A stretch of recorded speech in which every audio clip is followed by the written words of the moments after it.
ఢిల్లీలో మీడియాతో మాట్లాడుతున్న కేటీఆర్ చిత్రంలో హరీష్ రావు సురేష్ రెడ్డి మా హయాంలో ఫిరాయింపులు కాదు విలీనం చేసుకున్నాం. ప్రస్తుత ఫిరాయింపులపై రాష్ట్రపతికి ఫిర్యాదు చేస్తాం, సుప్రీంకు వెళ్తాం, పార్లమెంట్లో ప్రస్తావిస్తాం. ప్రజా సంబంధాల విషయంలో విఫలమయ్యాం, మాకు ఓట్లు వేయలేకపోవడం ప్రజల తప్పు కాదు. ఎన్ని రోజుల తర్వాత జర ఒక మనిషి లెక్క మాట్లాడుతూ ఉన్నాడు కేటీఆర్ అని అంట. అయ్యో ఎడుదుడుర్రి, ప్రజా సంబంధాల విషయంలో విఫలమయ్యాం, మాకు ఓట్లు వేయకపోవడం ప్రజల తప్పు కాదు. వీళ్ళు అయితే ప్రజలు మమ్మల్ని విస్మరించారు, ప్రజలే మమ్మల్ని దూరం పెట్టారు. ఇన్ఫాక్ట్ ఈయన కేటీఆర్ కూడా అన్నాడు పార్టీ పేరు మార్పు వల్ల ప్రభావం పడలేదు. ఎందుకు పడలేదు? ముమ్మాటికి జనాలు అర్థం చేసుకున్నారు క్లియర్గా. ఇల్లు ఫక్తు రాజకీయ పార్టీ అయ్యింది, అందుకే మేము ఓట్లు వేయమనేటువంటి విషయాన్ని. కేసీఆర్ని ఇబ్బంది పెట్టేందుకే కవితను జైలుకు, మరి నీ చెల్లె ఏ తప్పులు చేయలేదని చెప్పి జైల్లో పెట్టిరానంటావా? కేంద్రంలో ఏపీ సీఎం చంద్రబాబుది కీలక పాత్ర, ఇలా ఎలాంటి డౌటు లేదు. తెలుగు రాష్ట్రాలకు నిధులు తీసుకొస్తే మంచిదే, తెలంగాణలో టీడీపీ బలపడితే మాకే లబ్ధి. ఇందులో వాస్తవం లేకపోతే చాలా చాలా చాలా చాలా వాస్తవం ఇది. ఏపీలో జగన్ ఓడిపోతారని ఊహించలేదు, 40% తెచ్చుకున్న జగన్ హీరో, షర్మిల జీరో. ఆఖరికి నీ చెల్లేమో ఇలా పతివ్రత అయింది, ఇలా షర్మిలనేమో ఇబ్బందికరంగా అయిపోయిందా? ఏమాడుతున్నావు కేటీఆర్? ఢిల్లీలో మీడియాతో కేటీఆర్ వ్యాఖ్యలు, ఫిరాయింపు నేతలను ప్రజలు నమ్మరు అంటూ హరీష్ రావు చేసినటువంటి వ్యాఖ్యలు, ఈ హైలైట్స్. ఇగో ప్రభుత్వాన్ని కూలగొట్టం అనేదాకా చేరికలు, కేటీఆర్కు మంత్రి పొంగులేటి శ్రీనివాస్ రెడ్డి కౌంటర్ అంట. రైట్. తెలంగాణలో చోటు చేసుకుంటున్న ఎమ్మెల్యేల ఫిరాయింపులపై రాష్ట్రపతిని కలిసి ఫిర్యాదు చేస్తామని బీఆర్ఎస్ వర్కింగ్ ప్రెసిడెంట్ కేటీఆర్ తెలిపారు. త్వరలోనే సుప్రీంకోర్టును ఆశ్రయిస్తామని, రాబోయే పార్లమెంట్ సమావేశాల్లో ప్రస్తావిస్తామని తెలిపారు. ఇప్పటికే హైకోర్టులో కేసు వేశామని, స్పీకర్కు ఫిర్యాదు చేశామని చెప్పారు. మంగళవారం ఢిల్లీలో మాజీ మంత్రి హరీష్ రావు, ఎంపీలు వద్దిరాజు రవిచంద్ర, కేఆర్ సురేష్ రెడ్డి, దీవకొండ దామోదర్ రావుతో కలిసి కేటీఆర్ మీడియాతో మాట్లాడారు. అనంతరం మీడియాతో చిట్చాట్ చేశారు. మీడియా సమావేశంలో ఆయన మాట్లాడుతూ తమ హయాంలో బీఆర్ఎస్ పార్టీలో శాసనసభా పక్షాలను విలీనం చేసుకున్నామే తప్ప ఒక్కో ఎమ్మెల్యేను చేర్చుకుంటూ ఫిరాయింపులకు పాల్పడలేదన్నారు. కాంగ్రెస్, టీడీపీ, బీఎస్పీ శాసనసభా పక్షాలను బీఆర్ఎస్ ఎల్పీలో విలీనం చేసుకున్నామని తెలిపారు. కానీ సీఎం రేవంత్ రెడ్డి తమ ఎమ్మెల్యేలకు ఇళ్లకు వెళ్లి కండువాలు కప్పుతున్నారని విమర్శించారు. ఎమ్మెల్యేల ఫిరాయింపులపై కాంగ్రెస్ అగ్రనేత రాహుల్ గాంధీ ద్వంద్వ వైఖరి అవలంబిస్తున్నారని మండిపడ్డారు. ఓవైపు రాజ్యాంగం గొప్పతనం గురించి మాట్లాడుతూ మరోవైపు అదే రాజ్యాంగాన్ని అవమానిస్తున్నారని అన్నారు. కర్ణాటక, గోవా కాంగ్రెస్ ఎమ్మెల్యేల కొనుగోలుపై బీజేపీని తప్పుపడుతూ మరోవైపు తెలంగాణలో మాత్రం ఫిరాయింపులను ప్రోత్సహిస్తున్నారని ఆగ్రహం వ్యక్తం చేశారు. వాస్తవానికి పార్టీ ఫిరాయింపులకు శ్రీకారం చుట్టిందే కాంగ్రెస్ పార్టీ అని ఆరోపించారు. కాంగ్రెస్ను ఎండగట్టడానికే వచ్చాం, ముఖ్యమంత్రి రేవంత్ రెడ్డి కాంగ్రెస్ అధిష్టానం అనుమతి తీసుకుని ఫిరాయింపులకు పాల్పడుతున్నారని, పాత్రధారి తెలంగాణలో ఉంటే సూత్రధారులు ఢిల్లీలో ఉన్నారని కేటీఆర్ ఆరోపించారు. సింపుల్ లాజిక్ చూడురిగా. ఇంతకంటే ప్రజాస్వామ్యాన్ని కూనీ చేయడం ఇంకేముంటుంది? కర్ణాటకలో కాంగ్రెస్ ఎమ్మెల్యేలకు 50 కోట్లు ఇచ్చి బీజేపీ కొనుగోలు చేస్తుందంటూ సీఎం సిద్ధరామయ్య అంటున్నారు.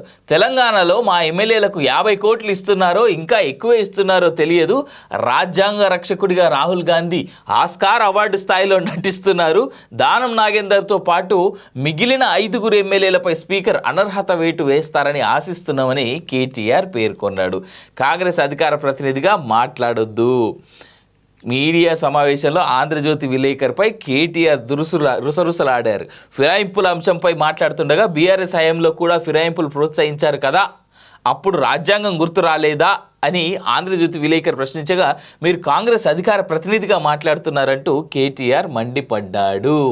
తలసాని శ్రీనివాస్ యాదవ్ను ఎలా చేర్చుకున్నారనే ప్రశ్నను మధ్యలోనే అడ్డుకొని నాతో వాగ్వాదానికి దిగొద్దు అంటూ కేటీఆర్ హెచ్చరించిందట. ఇక 14 సీట్లలో స్వల్ప తేడాతో ఓడిపోయాం. అసెంబ్లీ ఎన్నికలు 14 సీట్లలో స్వల్ప తేడాతోనే ఓడిపోయాం. 1000 నుంచి 5000 లోపు ఓట్లతోనే ఓటమి పాలయం. కానీ ఒక్క ఓటుతో ఓడిపోయిన ఓటమే కదా.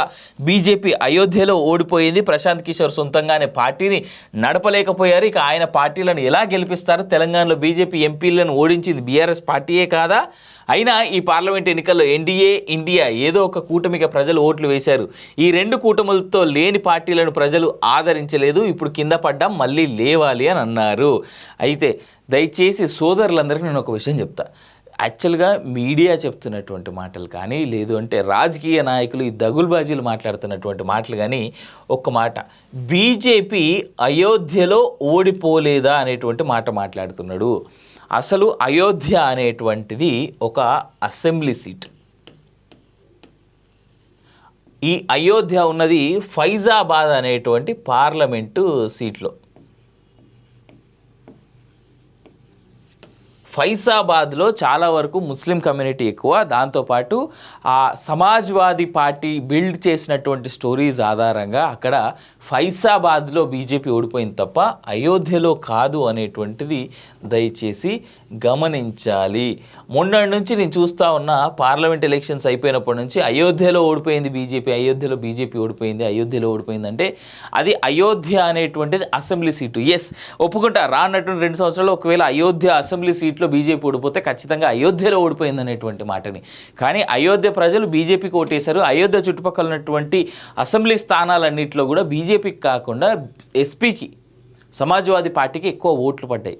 కానీ బీజేపీ ఓడిపోయింది ఫైజాబాద్లో, అయోధ్యలో కాదు అనేటువంటి విషయాన్ని దయచేసి గమనించుకోవాలి. తప్పుదారిలో మీరు పడొద్దు అనేది నా చిన్న సజెషన్ అంతే. రైట్, జగన్కు వ్యతిరేక ఓట్లన్నీ ఏకమయ్యాయి. అయినా ఆయన పార్టీకి 40% ఓట్లు వచ్చాయి. జగన్ను ఓడించేందుకు షర్మిలను ఒక వస్తువులో ఉపయోగించారు. అంతకు మించి షర్మిలతో అయ్యేదేమీ లేదు. జగన్ హీరో, షర్మిల జీరో అని కేటీఆర్ వ్యాఖ్యానించారు. అహంకారం కాదు, ఆత్మవిశ్వాసం. కేసీఆర్కు తనకు అహంకారం ఉందని తప్పుడు ప్రచారం చేస్తున్నారని కేటీఆర్ అన్నారు. అయితే అది అహంకారం కాదని ఆత్మవిశ్వాసం అని చెప్పారు. తెలంగాణ అంటే పడనోలు చేసే అసత్య ప్రచారాన్ని అన్నారు. 2014లో తెలంగాణ ఏర్పడితే ఎప్పుడైనా అహంకారం చూపించామా? ఎంతోమంది యూట్యూబ్ వేదికగా బండబూతులు తిట్టారు. ఎవరినైనా ఏమైనా అంటున్నామా? కానీ రేవంత్ రెడ్డి చిన్న వార్త వస్తేనే తట్టుకోలేకపోతున్నారు, కేసులు పెడుతున్నారు. ఏపీలో బీఆర్ఎస్ పార్టీని పెట్టినప్పుడు తెలంగాణలో టీడీపీని నడిపేస్తే తప్పేంటి? ప్రజాస్వామ్యంలో ఎవరు ఏ పార్టీ అయినా పెట్టొచ్చు. మేము కూడా ఏపీలో బీఆర్ఎస్ పెట్టాం. అయినా తెలంగాణలో టీడీపీ బలపడితే అది మాకే లాభం. హైదరాబాద్ చుట్టూ ఉన్న ప్రజలకు ఇబ్బంది కలిగిందనే ధర్నా చౌక్ తీసేసాం. తర్వాత మళ్ళీ మేమే పెట్టాం. ముళ్ళ కంచెలు వేసింది కిరణ్ కుమార్ రెడ్డి, తీసింది రేవంత్ రెడ్డి. ఇద్దరు కాంగ్రెస్ వాళ్ళే. రేవంత్ రెడ్డి 420 హామీలు ఇచ్చారు. హనీమూన్ పీరియడ్ అయిపోయింది. ఏపీలో చంద్రబాబు అధికారంలోకి రాగానే పింఛన్ పెంచి ఇచ్చారు. మీరెందుకు ఇవ్వలేదని ప్రజలు అడుగుతున్నారు కదా. హామీలు ఇచ్చే ముందు ఆర్థిక పరిస్థితి ఏంటో ఆలోచించుకోవాలి. కేసీఆర్ను ఇబ్బంది పెట్టాలనే కవితను జైల్లో పెట్టారు. ఫాక్స్కాన్ త్వరలోనే ప్రారంభమవుతుంది. ఆగస్టులో రేవంత్ రెడ్డి ప్రారంభిస్తారని కేటీఆర్ తెలిపారు. సంస్థల గురించి అన్నిటి గురించి బాగానే ఉంది. ఇక్కడ 2 అంశాలు. ఒకటి, కేసీఆర్ని ఇబ్బంది పెట్టాలని కవితను లోపలేసిరు. కవిత లోపలిపోవడానికి నువ్వు, సంతోష్, హరీష్ ముగ్గురే కారణం అనేటువంటి మాట మా దగ్గర ఇన్ఫర్మేషన్ ఉన్నది. రెండోది, ఫాక్స్కాన్ స్టార్ట్ అవుతుంది. రేవంత్ రెడ్డి స్టార్ట్ చేస్తుండే, వెరీ హ్యాపీ. మీ హయాంలో మీరు తీసుకొచ్చారు. ఇవాళ రేవంత్ రెడ్డి స్టార్ట్ చేస్తే దానివల్ల కొన్ని వందల మంది, వేల మంది ఉపాధి దొరుకుతుంది.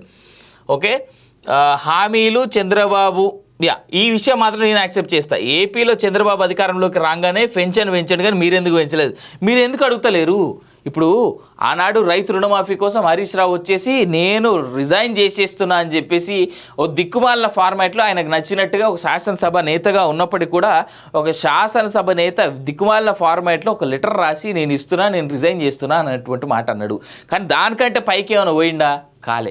ఆ దెబ్బకు రేవంత్ రెడ్డి భయపడి ఇవాళ ఏం చేస్తూ ఉన్నాడు? రైతుల రుణమాఫీ కోసం ఆల్మోస్ట్ ఇవాల్టి నాకున్నటువంటి సమాచారం ప్రకారం 10,000 కోట్లు రెడీ చేసిండు. మళ్ళా కాక దాని గురించి కూడా ఏదో పేపర్లో రాసే ఉంటారు, చూద్దాం దాని గురించి కూడా ఎక్కడ ఉన్నటువంటిది. అయితే ఇక్కడ నాకు విషయం అర్థమైతే లేదు. జగన్ హీరో, షర్మిల జీరో అంటే ఇప్పుడు ఎందుకు షర్మిల? ఎలక్షన్స్ అయిపోయినాయి. షర్మిల తనకు తాను చాలా క్లియర్గా మాట్లాడుతూ ఉన్నది. సంస్మరణ సభలో వైఎస్ఆర్ గురించి సంస్మరణ సభ ఏదైతే పెట్టుకున్నారో, లేదంటే మొన్న రేవంత్ రెడ్డి ఏదైతే సభలో పాల్గొన్నాడో ఆడ షర్మిల మాట్లాడినటువంటి మాటలు ఒకసారి చూస్తే జగన్ హీరోనా షర్మిల హీరోనా అనేటువంటిది అర్థమవుతుంది. అండ్ మోర్ ఓవర్ షర్మిల లేకపోతే జగన్ గెలిచేటోడు కూడా కాదు. మా అన్న వదిలిన బాణాన్ని నేను అనుకుంటూ ఆమె రాష్ట్రమంతా కాళ్ళకు చక్రాలు కట్టుకొని ఆమె పాదాల మీద నడిచింది కాబట్టి, అది పాదయాత్ర చేసింది కాబట్టి జగన్మోహన్ రెడ్డికి అంత ఆదరణ ఉండే. మరి ఈసారి నువ్వు అన్నట్టుగా 40% ఓట్లు వచ్చినా ఎందుకు ఓడిపోయింది ఆయన? ప్రజా వ్యతిరేకత వల్ల. ఎన్ని శాతం ఓట్లు వచ్చినాయి అనేటువంటిది ఓడిపోయిన తర్వాత చూడరు. అదే అప్పటిదాకా అసలు స్కోప్ లేనటువంటి ఒక పార్టీకి సడన్గా ఓటు పర్సెంటేజ్ పెరిగితే మాత్రమే అది వాళ్ళకి ఉపయోగపడేటువంటిది. బట్ అధికారంలో ఉన్నటువంటి నీకు ఎంత డిప్ అయినా నువ్వు ఓడిపోయినావు అని అంటావు తప్ప గెలిచినావు అనేటువంటి మాట అనరు. కేటీఆర్ గారు నాకు తెలిసి మీరు జగన్మోహన్ రెడ్డి మెప్పు పొందడానికి మీకు అక్కడ జగన్మోహన్ రెడ్డి ఆంధ్రప్రదేశ్లో సీఎంగా ఉన్నప్పుడు అక్కడ ఉన్నటువంటి పోర్టుల్లో మీకు కొంత గొప్ప పర్సెంటేజ్ మీరు పెట్టుకోవడానికి క్యాసినోలకి పర్సెంటేజ్ ఇస్తా అని అన్నాడు కాబట్టి పర్మిషన్లు ఇచ్చి మీరు ఆయన ఇద్దరి మధ్యలో పర్సంటేజ్లు మాట్లాడుకున్నారు కాబట్టి ఇలా జగన్ని మెచ్చుకుంటా ఉన్నావు, షర్మిలను తిడతా ఉన్నావా నేను అడుగుతా ఉన్నా. సమాధానం చెప్పమంటే మాత్రం ఇటువంటి వాటికి చెప్పాడు. కానీ ఒకటైతే వాస్తవం, కేటీఆర్ చెప్పిన దాంట్లో ఒకవేళ టీడీపీ తెలంగాణలో బలపడితే అది టీడీపీకి ఎంత లాభమో, కాంగ్రెస్కి ఎంత లాభమో, బీజేపీకి ఎంత లాభమో నాకు తెలియదు. కానీ ముమ్మాటికి దానివల్ల లాభపడేటువంటిది ఖచ్చితంగా బీఆర్ఎస్ పార్టీయే.